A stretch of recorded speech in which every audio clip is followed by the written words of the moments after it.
అవకాశం ఉంది. సరే కాల్ వస్తుంది తీసుకో. హలో హలో నమస్తే మేడం. నమస్కారం అండి, మీ పేరు చెప్తారా? నా పేరు లక్ష్మి. నమస్తే మేడం.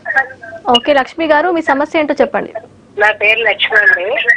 ఓకే, మీరు టీవీ వాల్యూమ్ తక్కువ చేసి మాట్లాడండి.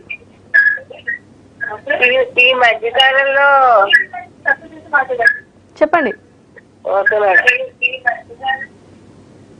టీవీ వాల్యూమ్ తక్కువ చేసి పక్కకు వచ్చి మాట్లాడండి. 8 months బిఫోర్ మ్యారేజ్ అయిందండి మా పాపకి.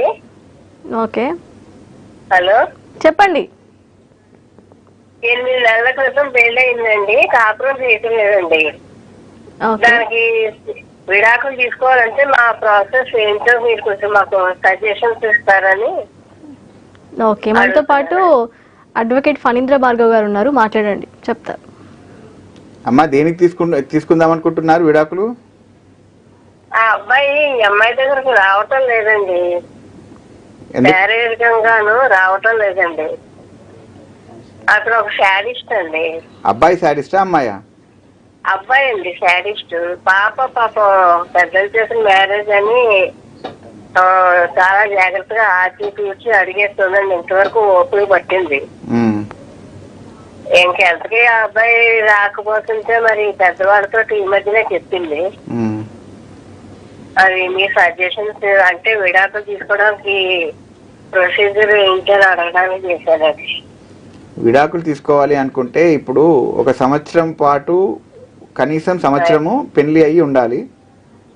లేదు అనుకుంటే ఇప్పుడు అమ్మాయి అబ్బాయి మధ్యలో ఏం జరగలేదు కాబట్టి మీరు ఏం జరగలేదండి, ఆ వివాహమే జరగలేదు అని, అబ్బాయి కాదు అని, అబ్బాయి కాదు అని వాళ్ళ ఇంట్లో తెలిసిందండి. తెలిసి మరీ పెళ్లి చేశారు సార్. సరే అమ్మా, ఇప్పుడు నల్లిటీ కింద మనము వేసినట్టు అయ్యేది ఉంటే కోర్టు 6 నెలల నుండి సంవత్సరం లోపల మనకు విడాకులు ఇచ్చే అవకాశం ఉంటుంది. ఎందుకంటే అమ్మాయికి పెళ్ళైన తర్వాత కావాల్సిన తంతు ఏం జరగలేదు కాబట్టి అదే విషయాన్ని కోర్టు వారికి చెప్పినట్టు అయ్యేది ఉంటే ఈ వివాహాన్నే రద్దు చేస్తారు. ఈ వివాహాన్నే రద్దు చేస్తారు. కానీ 50 lakhs ఖర్చు పెట్టి పెళ్లి చేశాం సార్. ఒకవేళ అది కావాలి అనుకుంటే మళ్ళా పెద్ద మనుషుల మధ్యలో కూర్చోబెట్టి ఒక రాజీ మార్గంలోనే తీసుకోవాలి తప్ప మీరు క్రిమినల్ కేసులు వేసినట్టు అయ్యేది ఉంటే ఉన్న రిలేషన్ కూడా ఇంకా డిస్టెన్స్ పెరిగి మీకు ఇవ్వాల్సిన పైసా కూడా ఇచ్చే అవకాశం కొంచెం తక్కువ ఉంటుంది. కాబట్టి కుల పెద్దలే కానీ లేకుంటే మీకు తెలిసిన మిత్రులతోటి కూర్చోబెట్టి మీరు ఈ యొక్క దాన్ని రాజీ చేసుకోవడమే ఉత్తమమైన మార్గం అమ్మా. అంటే కోర్టు ద్వారా వెళ్తే ఎవరంటారా అమౌంట్? కోర్టు ద్వారా పోయేది ఉంటే కొంచెము జటిలమయ్యే అవకాశం ఉంటుంది. కాబట్టి ఎన్ని మార్గాలైనా ఉత్తమమైన మార్గం రాజీ మార్గం. కాబట్టి అది మీరు బయట రాజీ చేసుకోవడమే ఉత్తమం. ఒకవేళ కోర్టు ఇయ్యమని చెప్పినప్పటికీ ఒకవేళ ఆయన దగ్గర లేదనుకోండి, మనం చేసేది ఏముండదు. వాళ్ళు కోటీశ్వర్లండి. కోటీశ్వర్లు అయితే ఇక మీరు పోలీస్ స్టేషన్లో కంప్లైంట్ ఇవ్వండి, పెద్ద మనుషుల మధ్యలో చేయండి. పోలీస్ స్టేషన్లో చీటింగ్ కేసు వేయండి. వచ్చి కాళ్ళు ఏళ్ళు పట్టుకొని ఇప్పుడు అమ్మాయి మీద ఫాల్స్ అలిగేషన్స్ పెడుతుంది.